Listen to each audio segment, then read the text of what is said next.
Greetings to everyone. It's a great pleasure to welcome you all to the 5th seminar of the Climate Change and Law Laboratory of KHAS University School of Law. Today, we are delighted to host Dr. Tatiana Falca, who is the coordinator for Helsinki Principle 3 at the Coalition of Finance Ministers for Climate Action.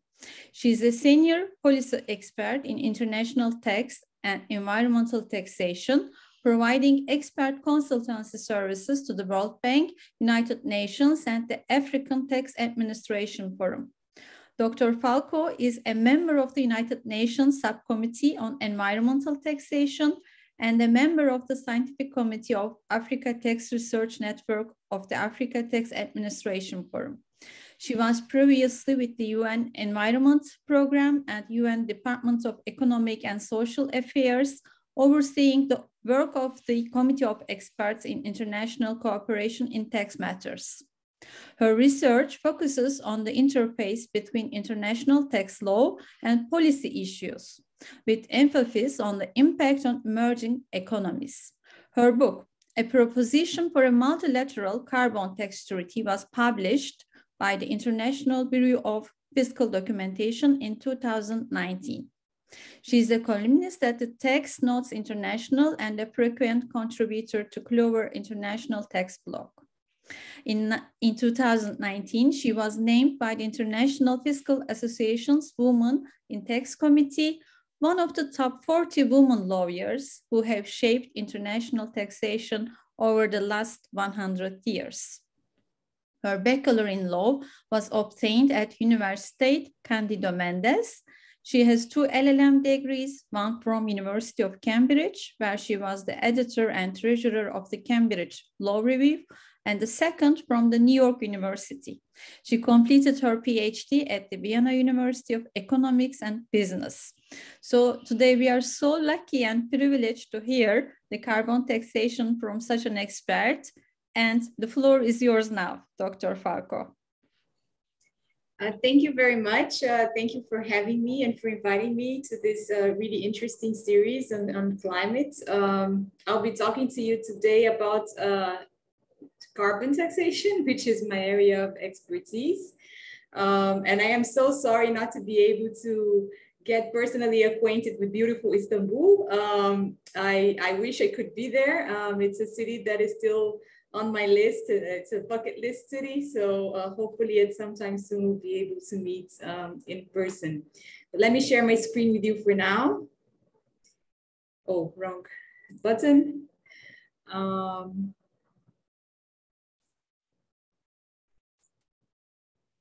Can you see it well?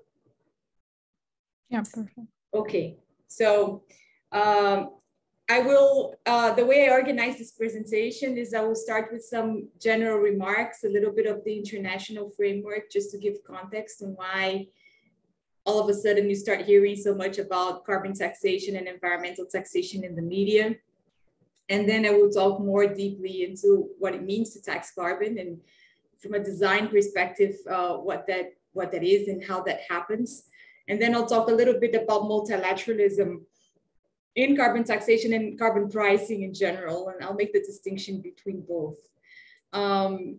So just to start with, we have actually 3 quite key international agreements which have set the agenda for what we see happening nowadays. They were all celebrated in 2015. So those are the 2030 Agenda for Sustainable Development, which introduced the Sustainable Development Goals, the Addis Ababa Action Agenda, which contains the foundation for the financing of the 2030 Agenda, and then of course the Paris Agreements. And the Paris Agreement really consolidated the climate objectives within these agreements. Now, we all talk about the Sustainable Development Goals a lot, especially now as we see the target year of 2030 coming to an end pretty soon. There are 17 SDGs, but as you see, at least 9 of them will relate in some direct or indirect way to the environment. So clean water and sanitation, affordable energy, renewable infrastructure, life below the water, life below sea, life on land. And of course, there is SDG 13 that deals specifically with climate action. So that's why also there's a growing momentum to talk about the environment. In the international spectrum, we have 3 major international agreements that are actually not tax agreements, they are environmental agreements, but they feed into the topic of tax in the sense that the tax is used in order to actually achieve the objectives stated in those agreements. So you have to start with the Umbrella Convention, which is the United Nations Framework Convention on Climate Change, celebrated in 1992. You have the Kyoto Protocol, celebrated in 1997. So if you see the dates between the UNFCCC and the Kyoto Protocol, even though the Kyoto Protocol was only actually entered into force in 2005, you can see why for a long time we haven't been talking about fiscal approaches to climate change, but actually market approaches, so emissions trading schemes and other market approaches, because of the proximity of the date between celebration of the UNFCCC and the Kyoto Protocol kind of dictated that a market approach should be the standard approach, at least in these first years when we were considering action on climate change. It was not because governments thought that carbon taxation wasn't a suitable instrument. It was because they couldn't find consensus on a tax approach. Obviously, there is the political process that goes behind the celebration and adherence to all these agreements. And politically, they couldn't reach an accord. And so the accord came through the Kyoto Protocol, which established an emissions trading scheme. Of course, over time, we saw that emissions trading schemes are quite complex to develop and to implement. And the structure of the Kyoto Protocol was one that bound certain countries, high-income countries, developed nations identified in Annex 1, and didn't define any obligations towards developing countries. And so it was pretty clear as, you know, countries like China, Indonesia, Brazil grew in importance, but also in pollution capacity, that an agreement that wasn't capable of binding these countries towards the targets wasn't sufficient. And in 2015, we had the Paris Agreement, which does not differentiate between countries in terms of establishing a target, but of course recognizes the principle of common but differentiated responsibilities. That states basically that countries should live up to the target within their levels of economic development and within the social capacity within their member states. The political momentum for change came much later. You see then the COVID crisis and the recessionary environments. There is a growing need for additional revenue resources in order to recover from the crisis. And that actually spurred the momentum for countries to consider carbon taxation as a type of novel form of tax that would be capable of meeting the double dividend, which is to both protect the environment and therefore meet climate goals, and also accumulate new revenues, which are much needed for countries to recover from the health crisis that is still ongoing and impending on us nowadays. So what you see today is that the environment has pretty much dominated the agenda of every major international organization, be it in the form of direct programs or just indirectly as a backlog to the type of assistance that is provided by international organizations directly via capacity development or indirectly via loan programs and financial assistance. I will skip this one. It's just really building on the political momentum. And so you see here across the world, this is a World Bank State and Trends on Carbon Pricing from 2020. The 2021 version, I believe, is not out yet, but it kind of gives you a general perspective of where carbon pricing has been implemented across the world. It's a fair account of where it's been established. Some of these marked countries are actually under consideration. As you see the yellow here for Brazil, Cote d'Ivoire, Senegal, they've been under consideration for a long time. So I always like to highlight that this actually looks a little bit better than it actually is in reality. But as far as carbon tax implementation goes, you can look at the blues and you see that it's quite widespread in Canada. They have a federal system that permits either ETS or carbon tax systems interchangeably. You have it in Mexico. South America actually has a lot of carbon tax adherence, in Colombia, Chile, Argentina. And then you have obviously the carbon tax in South Africa, and that's the only African country that so far has adopted, although many others are now considering.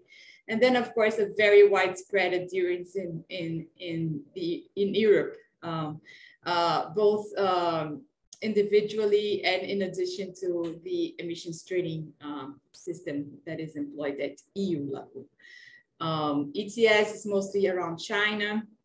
There's a new country, Indonesia is now no longer considering. They have implemented the joint ETS and carbon tax system.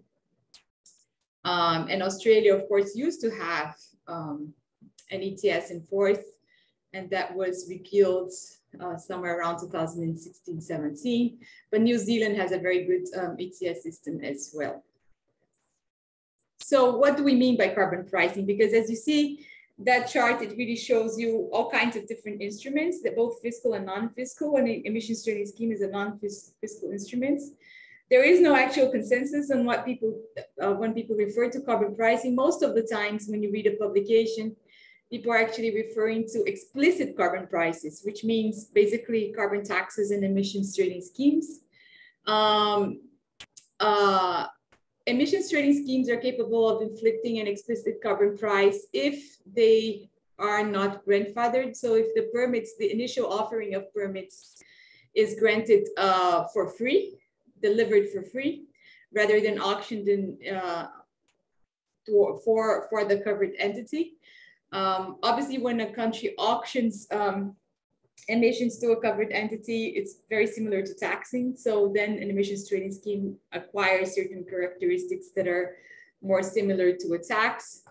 And they might also encompass implicit forms of carbon pricing, like energy taxes, fossil fuel taxes, pollution taxes, any other types of taxes that will be able to provide a direct price on carbon, even if the tax wasn't designed with the purpose of actually pricing carbon. So for example, in many countries, energy taxes are very widespread, fossil fuel taxes that are applied at the downstream level when you consume fossil fuel products, they are also, widely employed by many countries. The difference is that historically, we haven't been able to calculate what the corresponding carbon price would be, because these taxes, A, they weren't introduced with that intent, and B, they are not specific taxes, they are ad valorem taxes. So usually it's just the overall price, it's a tax incident on the overall price charged to the consumer, instead of actually inflicting a tax on the carbon content of the good being sold. So in a nutshell, international organizations have a lot of work to do in order to try to compute the implicit inbuilt carbon costs within those types of taxes. But there is ongoing work now. The OECD just announced an inclusive framework on carbon pricing. And part of that work will be to actually come up with a mathematical formula that will derive a corresponding price for carbon from implicit carbon taxes. And then if you think of it, from a national perspective, if you think that countries have to, under the Paris Agreement, abide to their nationally determined contributions. Nationally determined contributions are self-imposed targets. Each country has to present to the Paris Agreement Committee to say how they will reduce their emissions, and it sets targets for those emissions. And so if you think about the computation of a carbon price domestically, you would think that there are the positive instruments where you actually impose a price on carbon, and these are obtained through a tax, like an active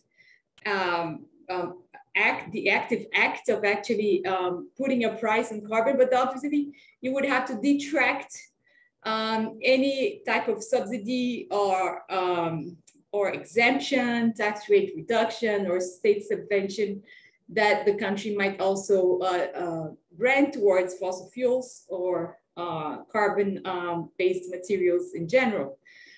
So it's kind of an equation of achieving a carbon price. There's the plus and then there's the minus. So you would detract any type of fossil fuel subsidies, exemptions and tax rate reductions, state subventions. And then there's a question mark on whether you would also consider including within that mathematical approach, regulatory policies, which could result in an implicit marginal price on carbon. Then there's extensive debate on what type of regulatory measures you would consider as a valid measure to be included within a national carbon price. Within the Coalition of Finance Ministers on Climate Action, there was an agreement that only tradable performance standards would actually be considered as a regulatory measure capable of inflicting an explicit, not an explicit, but some form of pricing. But again, this is all still open to debate. There ought to be further consideration by the international organizations, and there is no standard practice on this subject. So then I will go back to law. This is mostly economics, but just to give you an overview, because when we read in the literature about carbon pricing, it's not just carbon tax, it's much more than that. And so conceptually, I think there ought to be a distinction made. There's also quite a bit of room for maneuver on what one considers to be an environmentally related tax, an environmental tax, and a carbon tax. I think one of the achievements of the handbook on carbon taxation that was published by the Subcommittee on Environmental Taxation of the United Nations last year was actually trying to define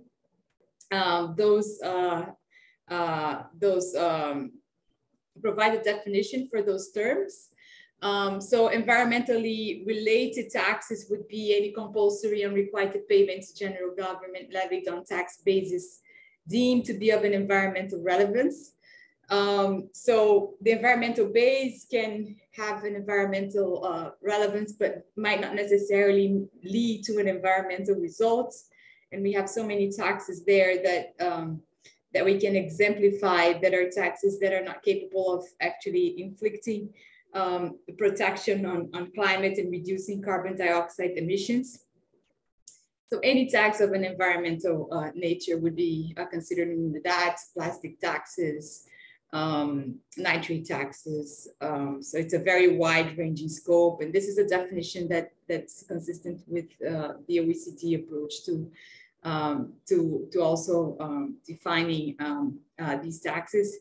An environmental tax, on the other hand, would be a tax whose tax base is a physical unit or a proxy. So really a specific tax that has a proven specific negative impact on the environment. So for example, the double dividend approach, a carbon dioxide tax is a tax that is capable of both pricing proxy to a physical unit of pollution and has a direct impact on the environment. And I'll talk a little bit more about how a carbon tax works in a minute. Because there's a direct price correlation between the amount of tax and the reduction of release of carbon dioxide emissions. And then a carbon tax is a tax capable of conferring a reduction in corresponding carbon-based equivalent emissions in the atmosphere. And so it is regarded to have both environmental purpose and an environmental effect. And this is a novel definition that was actually provided by the UN handbook. As you know, it's soft law, it's not binding on any country, but it's a good start, and there was no definition before, so I think this is a step forward. I've talked to you about the double dividend hypothesis, but what are the principles of environmental protection? And just to go very quickly over them. So there's the pollution pays principle, which is pretty straightforward. He who pollutes pays. So if you are the polluter, as determined in your legislation or tax substitutes, you will be subject to tax. There's a precautionary principle, which is the principle that determines that you ought to have a tax established now, even if we don't know what the impact will be on future generations. So it means that action is required now, irrespective of whether we are aware of what the impact of our actions are, whether climate change is real or not. It's a precaution, means that you act for the benefit of future generations, irrespective of the actual known knowledge of effective harm occurring in the future. Principle of common but differentiated responsibilities, I referred to just a minute ago. It's really allowing countries of different levels of economic development to react to these changes and to these commitments at different rates of adherence, and also different pricing schedules. You see that clearly happening across the world. So when you see the tax rates in carbon taxes, you see the middle income countries generally adopt much lower carbon taxes than high income countries. And so that's just really ascertaining that countries with lower levels of development will have difficulties in adhering to the rules over time. And then the principle of prevention provides that every country has the right to explore their own national resources, provided that they do not harm the environment of third states. And that is actually a very interesting principle. It has justified recent decisions within the Netherlands. The precaution and the preventionary principles, they have both justified decisions in the Netherlands to assume obligations in the Netherlands that would have impact on third states, because it was regarded that the companies established in the Netherlands were actually causing harm in third states, and that harm or the pollution being caused in third states was reverting back into a severe environmental impact in the Netherlands. So legal design. What is a carbon tax? It's an excise tax, like I said. So it's a tax that on the carbon content of a determined product or fossil fuel product. It can be employed as a specific tax. It's usually employed as a specific tax, so a price on a ton of carbon by weight or by volume, or on an actual emission if applied at the downstream level. It can be applied at the upstream or at the downstream level. The upstream level is the best practice, and that is because you're able of providing for a whole of government approach. So by employing a carbon tax, let me go to the next slide and you will know what I mean. So upstream is really at the extraction level for resource-rich countries, or at import for resource-poor countries. Midstream is anywhere between refinery and transport. And then downstream is really at consumption level. So if you have a tax being employed at the upstream level, you have, first of all of the formal and informal economy of the country being embraced by the tax. There is no need to make differentiation between sectors, or even to establish covered sectors for the application of the tax, because the tax will automatically be incident on the whole of the economy that is using the fossil product subject to the tax.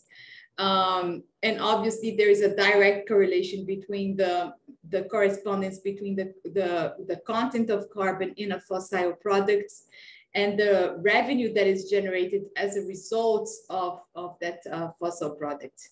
And so forth. So besides using less personnel, so tax administrations require less people in order to administer this type of tax, because you have one taxpayer as opposed to several taxpayers at the downstream level.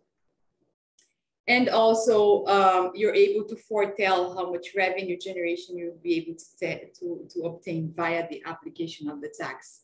It also has an interesting side effect, and that's the ability to change consumer behavior.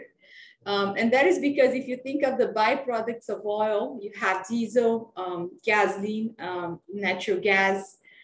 Diesel is more carbon intensive than gasoline, and gasoline is more carbon intensive than natural gas. So if you inflict a carbon tax on general crude oil in natura before it's converted into its byproducts, you will have, once it's dissected into its byproducts, you will have a proportionately higher price being inflicted on diesel than on natural gas, just because of its carbon composition. And automatically you will create an incentive for consumers to purchase natural gas over diesel, just because natural gas would be cheaper. And so that is how a carbon tax is capable of inflicting change in consumer behavior, and over time also leading to a consumption pattern that is greener. The tax base is, of course, carbon, and the tax rate will be determined nationally. So again, the difference between upstream and downstream is crucial. Best practices are for the application of an upstream tax. If you have a downstream tax, usually what happens is that the country will select the sectors that are covered by the tax. Usually those are the energy intensive sectors.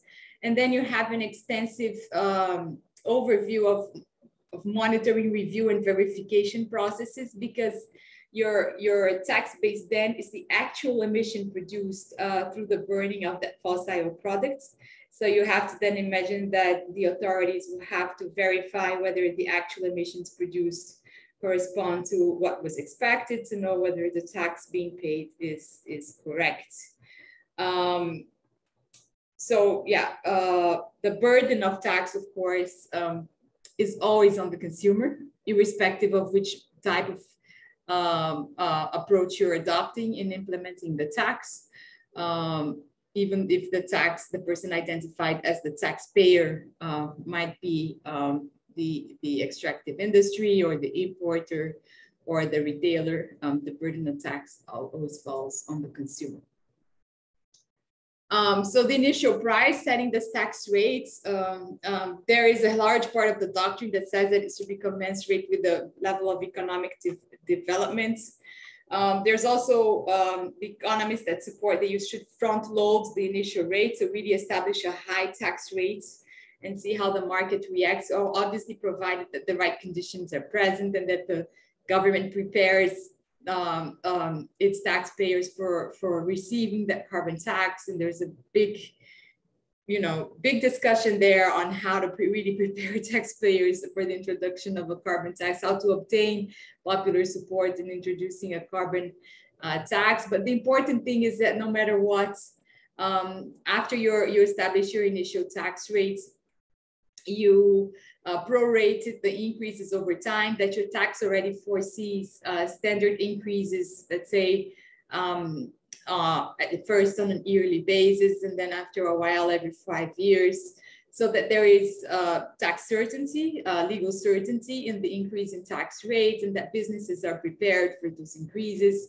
and so that you also avoid social upheaval against the tax.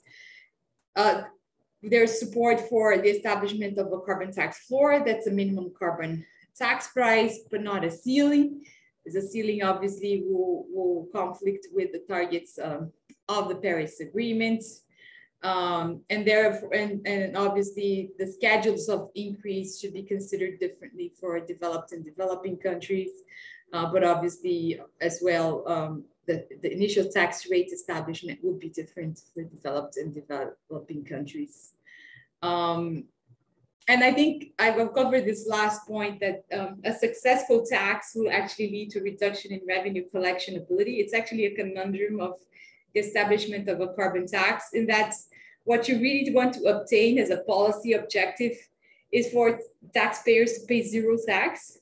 So over time, what you would expect is for a change in the consumer behavior up to a point where they, provided the country is employing the revenues in a way to develop renewable energy resources and to provide alternatives to consuming fossil products, your expectation is that over time you would have zero revenue because consumers would have switched completely into consuming carbon-laden products.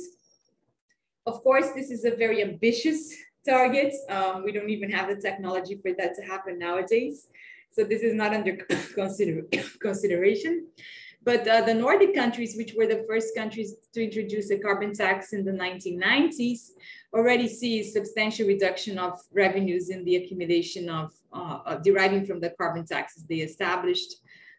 They have over 30 years experience with the administration of carbon taxes, and they do see a substantive change in consumer behavior. But you see from the experiences that we have nowadays that it really takes a very, very long time for governments to be able to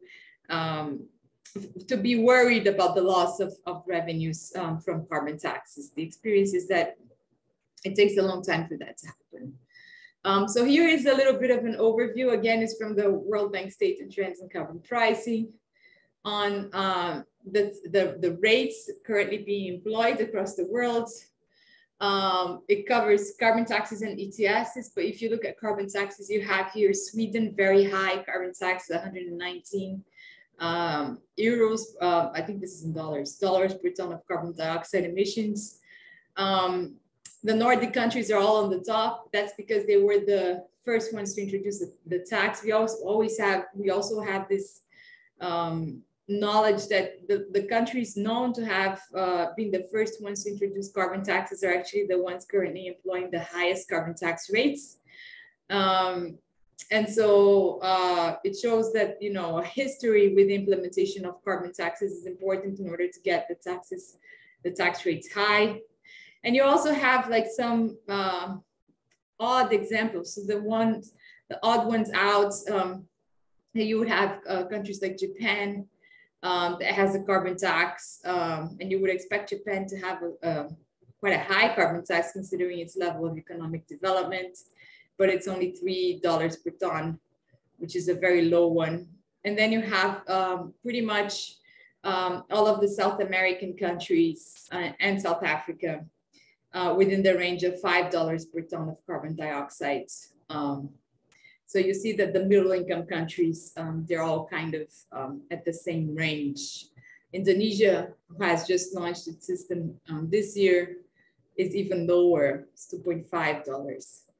And this is actually, you know, it's the result of a struggle with public support. Countries, they tend to introduce very low carbon tax rates because they worry about the reception of the carbon tax in society.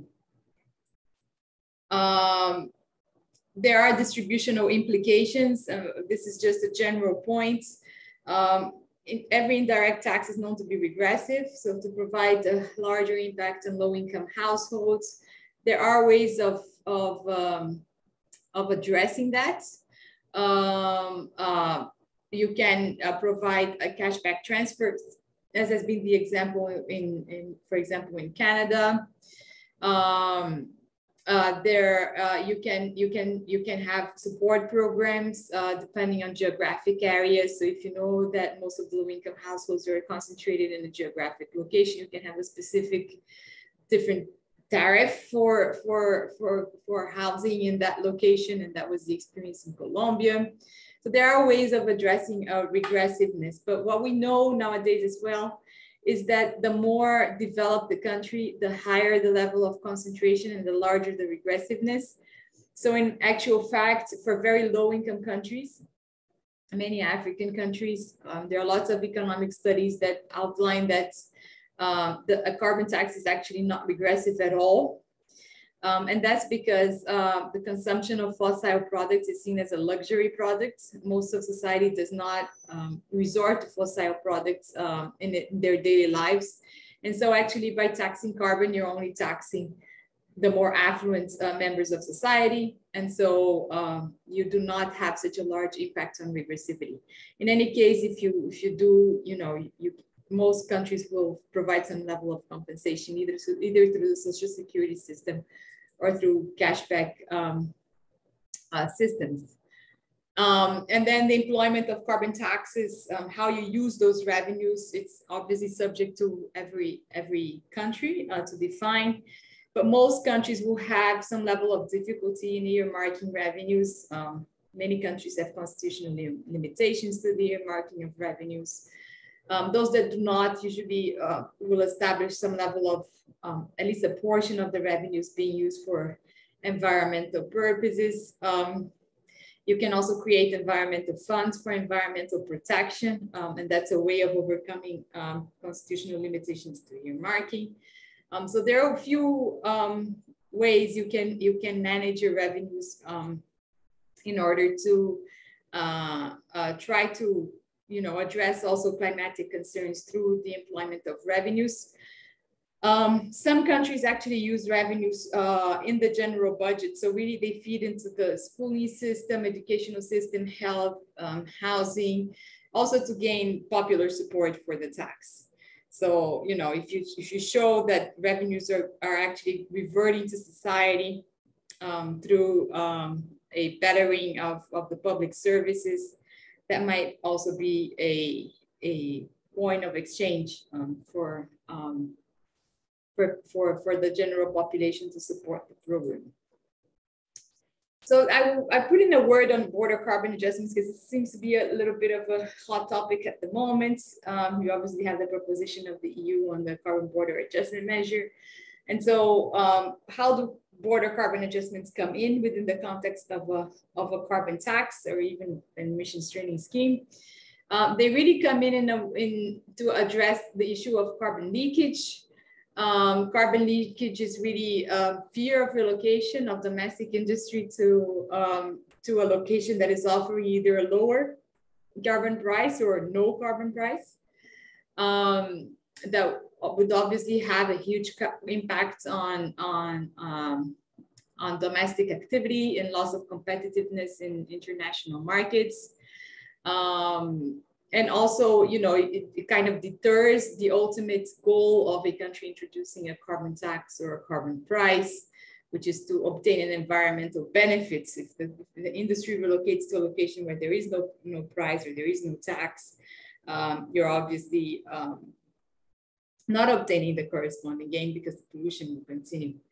And it's common practice. I mean, we talk about border carbon adjustment as being something that is new, but it's been employed elsewhere in trade law through the application, for example, of VATs and excise taxes, and even within the array of topics in environmental taxation, ways to avoid carbon leakage have always existed, either through the reduction of carbon prices and taxes, or the free distribution of permits in emissions trading schemes. One of the reasons why they are distributed for free is really to account for loss of competitiveness from energy intensive industries that trade internationally.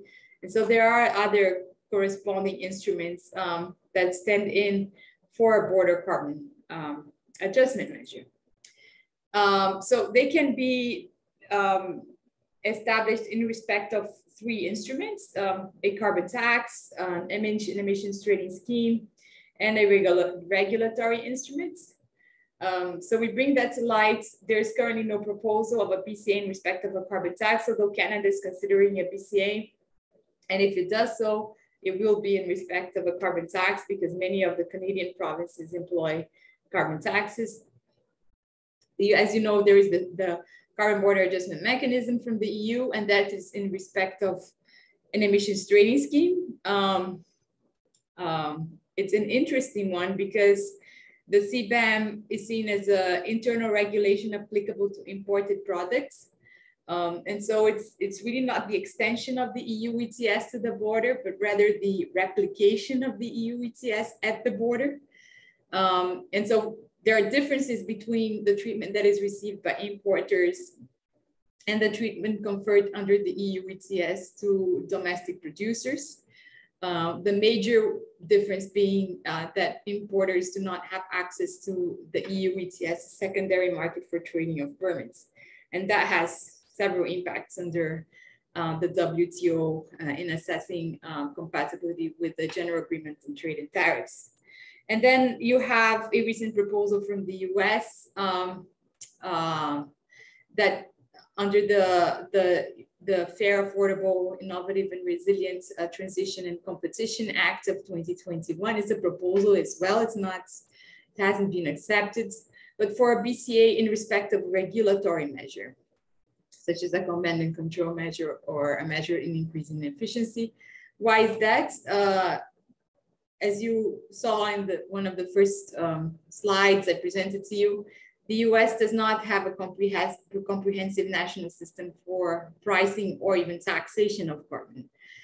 And so the solution they have in order to be consistent with the GATT is really to have a BCA with respect to a regulatory measure, which is something that they could perhaps even employ at national level without much political resistance. And so they have proposed that. It's an ongoing proposition in the Senate.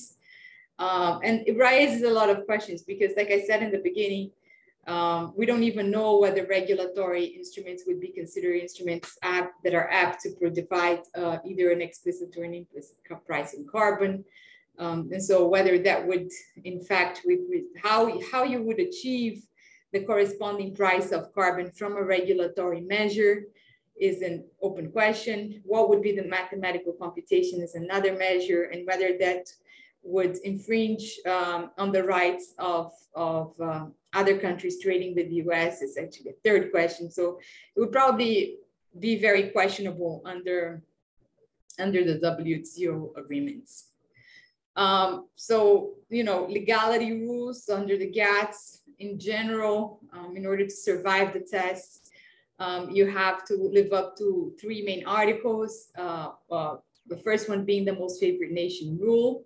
That says that the benefits granted to one state have to be extended to all others. You cannot give special treatment of one state over others. National treatments basically says that signatories have to grant products the same treatments to international products, or to imported products, than the national product would receive.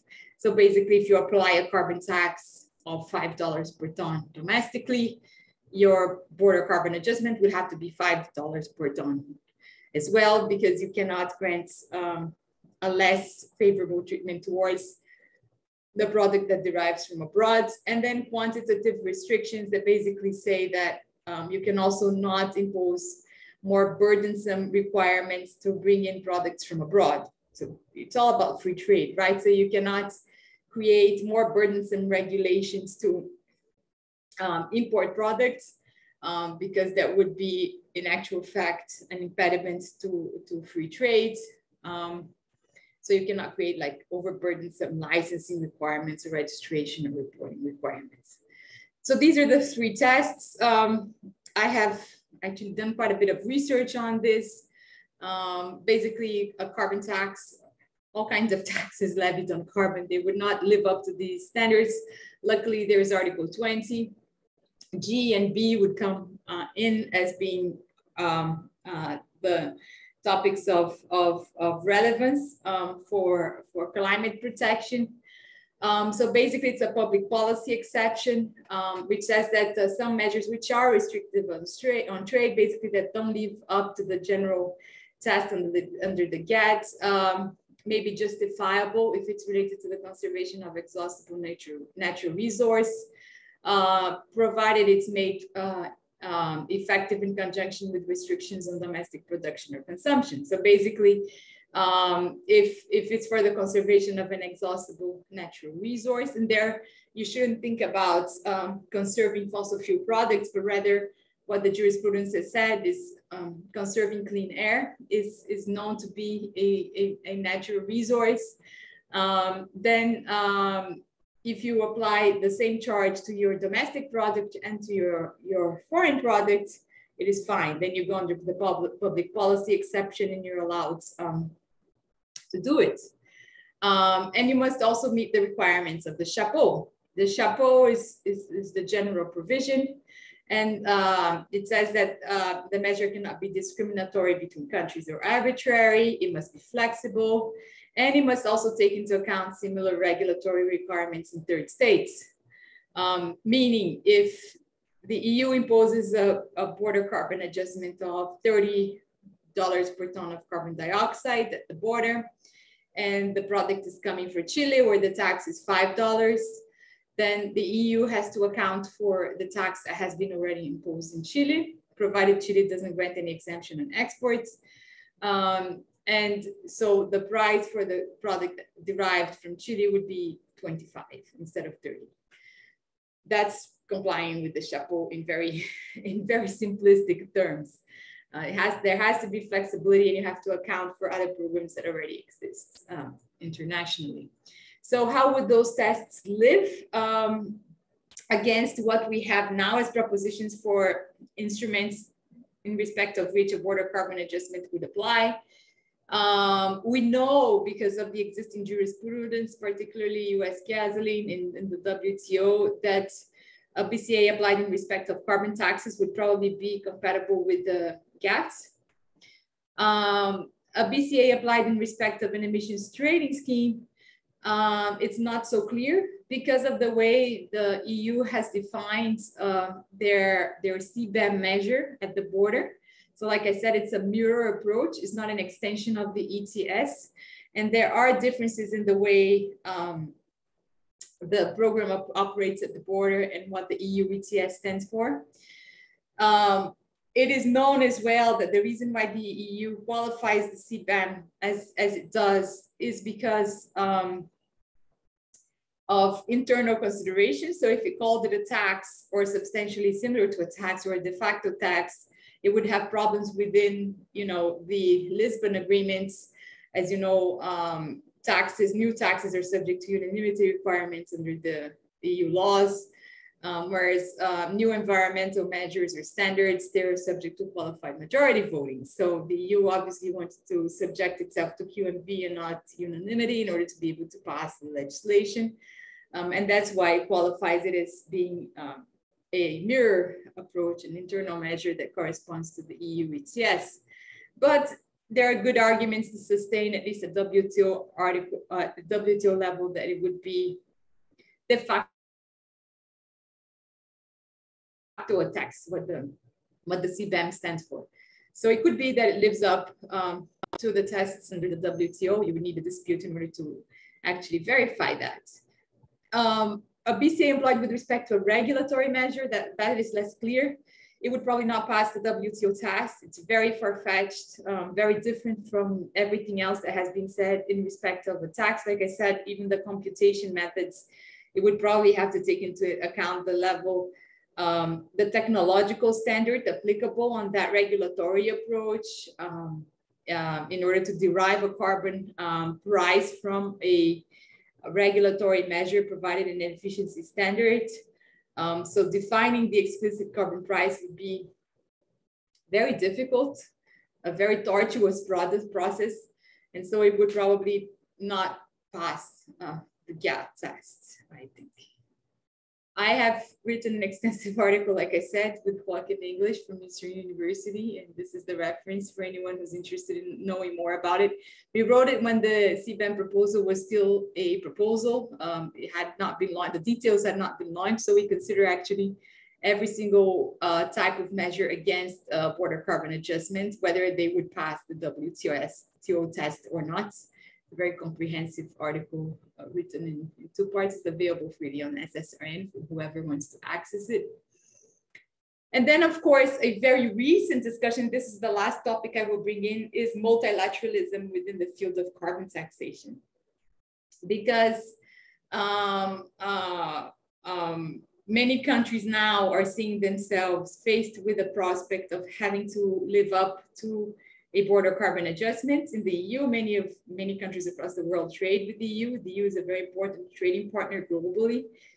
And so countries who also want to be able to obtain some level of consensus in order to step away from a border carbon adjustment measure that might not necessarily benefit them as much, and be able also to build on their environmental targets.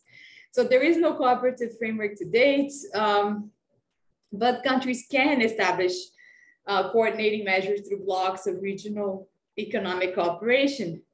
The advantage of having a regional block of economic cooperation, if you think of it like a climate club, that's the name that is usually employed. If everyone applies the same level of taxation or pricing within a regional area, you can avoid instituting border carbon adjustments, because you know that your partner countries all employ similar levels of tax. And so the products that are commercialized within that block, within that club, will be already would already have a carbon price inbuilt into them. You reduce carbon leakage because there would be no incentive for the industries to relocate to the next country, because the next country applies a similar tax or a similar price. There are greater synergies that can be created between countries, and you have an environment there of an environmental protection by all the countries that are employing that similar carbon tax or price. You have a live example in South America. Like I said, South America, every single country employs roughly $5.5 per ton of carbon dioxide emission. If they wanted to come together as a regional coalition of a club, they could say, they could recognize each other's systems and say, we all already employ similar levels of pricing for environmental protection, and they could actually avoid the application of a border carbon adjustment if they were to decide to introduce one, because in Latin America, there is no border carbon adjustment measure, but it's just an idea. So how could countries actually cooperate in order to create a larger environmental protection? And in light of the EU CBAM proposal, what we have had recently is a German proposal for a climate club. The German proposal actually brings in both developed and developing countries. So there is an interest in starting small, just with G7 countries, and expanding to G20, and then eventually going into finding ways to bring in middle and low income countries. But they would work based on a carbon price. So really the larger definition that I mentioned to you in the beginning of this presentation. And they would work towards obtaining a consensus on a minimum carbon price to be employed globally. Another proposal came from the IMF also last year, not last year anymore, now 2020, the IMF proposal on a carbon tax floor. The IMF proposal delves on the introduction of a carbon tax floor towards large emitters across the world. So initially only the US, EU, India, and China. The proposal itself didn't contemplate developing countries, but now there are talks of actually bringing them in as well.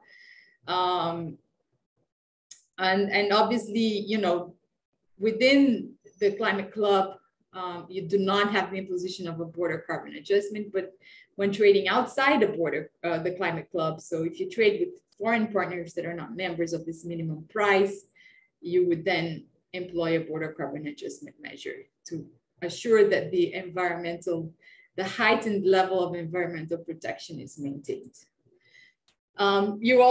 This is not a coordinated approach, but it's an instrument that aims to achieve some level of coordination between countries. You have the Coalition of Finance Ministers for Climate Action, with which I work. And I should mention I'm speaking here in my personal capacity. I'm not representing them, but they do work on promoting best practices in carbon pricing under Helsinki Principle 3. And this is just like the sharing of experiences between countries so that we're able to obtain some level of coordination globally. And my book that was referenced in the beginning, I actually proposed a multilateral carbon tax treaty as it was my PhD dissertation. And there's a proposal of text for a multilateral carbon tax treaty if countries were ever interested in going that way. which I think over time they will, but it will take longer for implementation. So this is where I wanted to get you. I hope you have questions, and I hope we have time to answer them. It was a pleasure speaking to you, and I look forward to answering to some of your questions. Thank you very much. Thank you so much, Dr. Falcao, for this absolutely fascinating lecture on tax issues in relation with climate change, climate issues. Thank you so much for this very comprehensive lecture. Now we can start questions and discussion session and take the questions. Our colleague AJ will help us. Thank you, Professor, and thank you, Dr. Falcao, for your wonderful presentation. And also I would like to thank our participants again for being with us. First question comes from a member of our faculty, Sıla Adak. She's a research assistant of Tax Law Department. And her question is that how do you approach carbon taxes regarding the harmful tax competition rising right now? And what is the future of carbon taxes in this sense?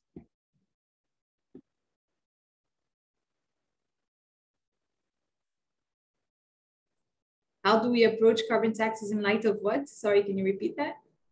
Sure. Okay. Regarding the harmful tax competition rising right now.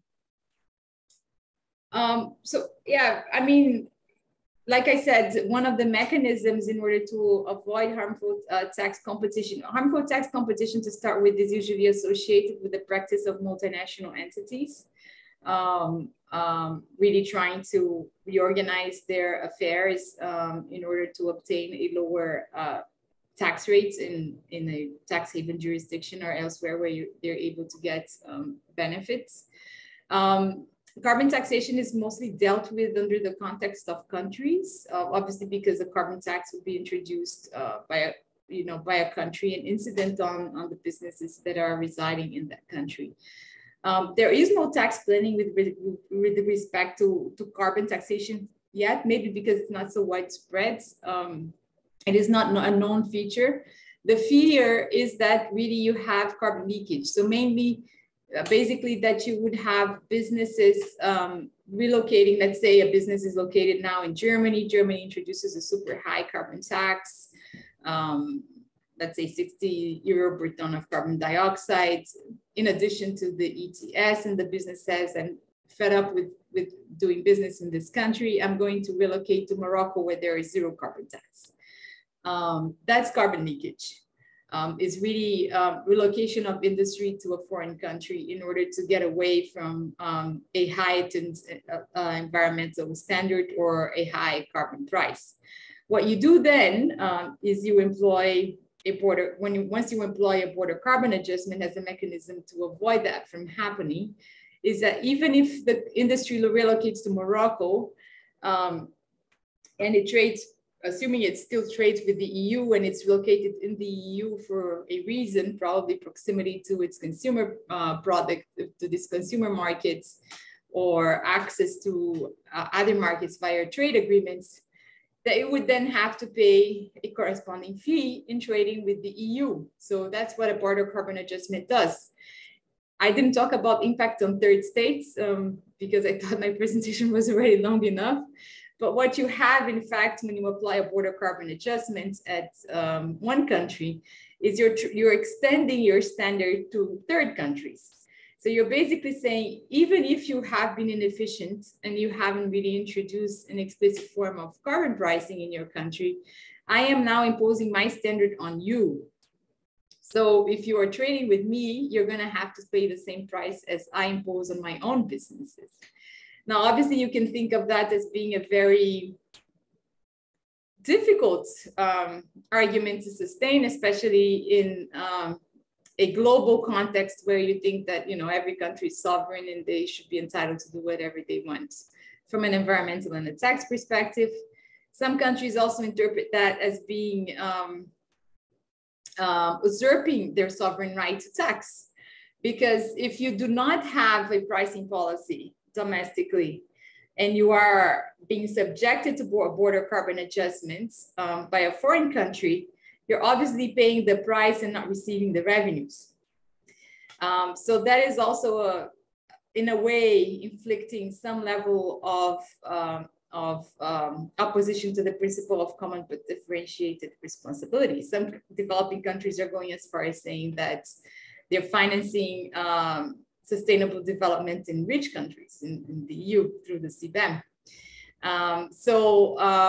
So far, I mean, I went very far to answer to your question, but so far there is no issue with harmful tax competition, because the benefits of relocating to a foreign jurisdiction are not high enough. Usually, you know, if a business is going to be employed in the EU where you have a carbon price and you're considering relocating to a Northern African country, sometimes there are benefits that the industry has as well with distribution chains, with value chains, with infrastructure that is there, and other countries might not have the same level of infrastructure, plus it's costly to relocate. So these are all considerations that make it more difficult to have some form of harmful tax competition. Usually in multinational entity environments, you're really dealing with relocation on paper, right? The tax planning is like little boxes that lawyers do in their offices, and nothing actually happens in the underground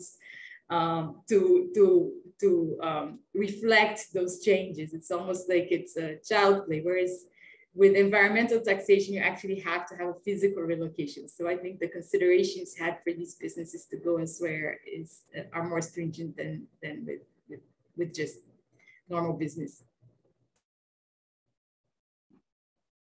Thank you for your answer. And the second question is that, do you think the OECD can take a multilateral approach regarding carbon taxes, or do you think there is any will to take such action politically? And she thanks for your presenting. No, I think there's a lot of room for multilateral approach. I think especially if we see growing interest in the application of a border carbon adjustment measure, especially for middle income countries, we see a lot of attention growing both on the establishment of a domestic carbon price. So you see the recent experience of Indonesia, but also more recently Singapore. Lots of African countries are considering establishing carbon prices because, like I said, one of the effects of having of the application of a border carbon adjustment in one part of the country is that you are really detracting from the rights of a third state to actually have their own policy and receive revenues domestically. So countries are now seriously considering, because they need the revenue generation potential within their own domestic jurisdictions. And because they, you know, they want to join the wagon. There's a lot of debates on meeting the 2030 targets, and the Paris Agreement targets are being, they're revised every 5 years in light of the commitments. So countries are having to respond to all of these different pressures. So I think as we go forward, we will see growing attention to coordinated approaches. Maybe it won't be the German proposal that we have now. I think that the real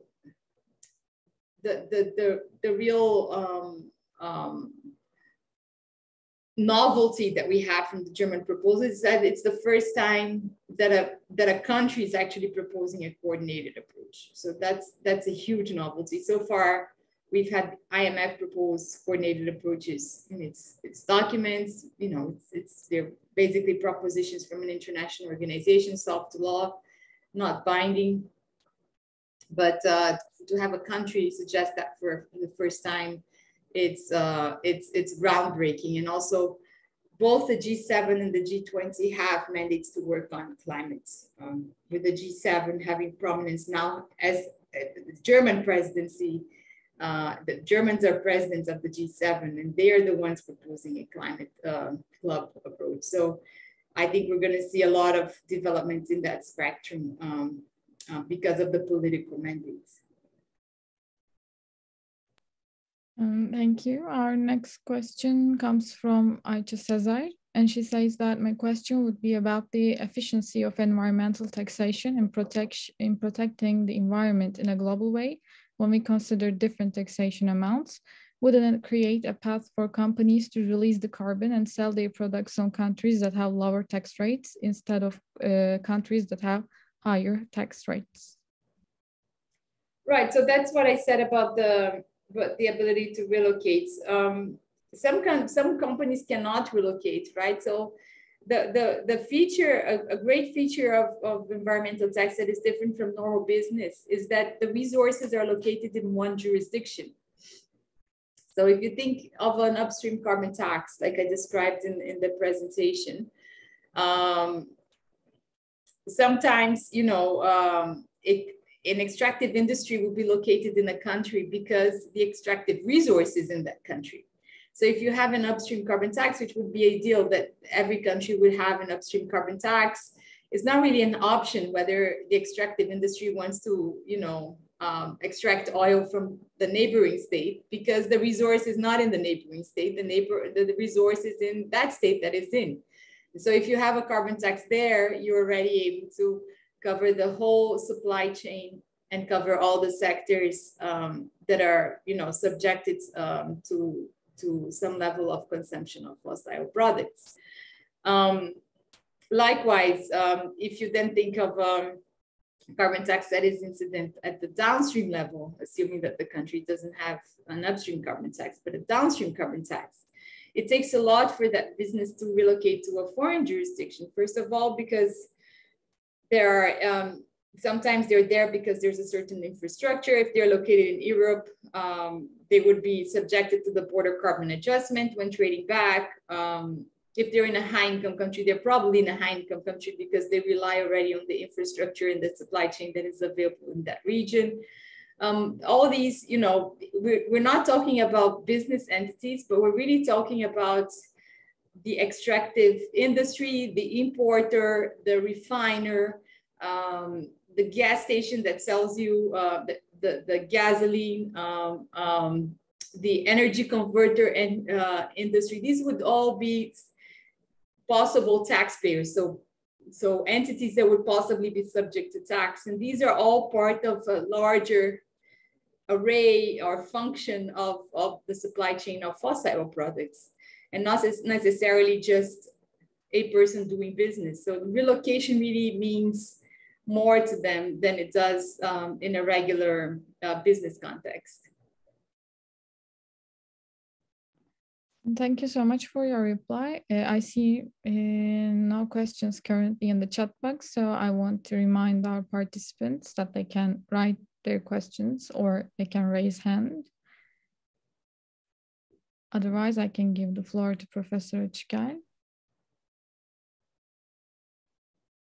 I guess no more questions, so I'm leaving the floor to Professor Açıkel, and I want to thank you again for your presentation.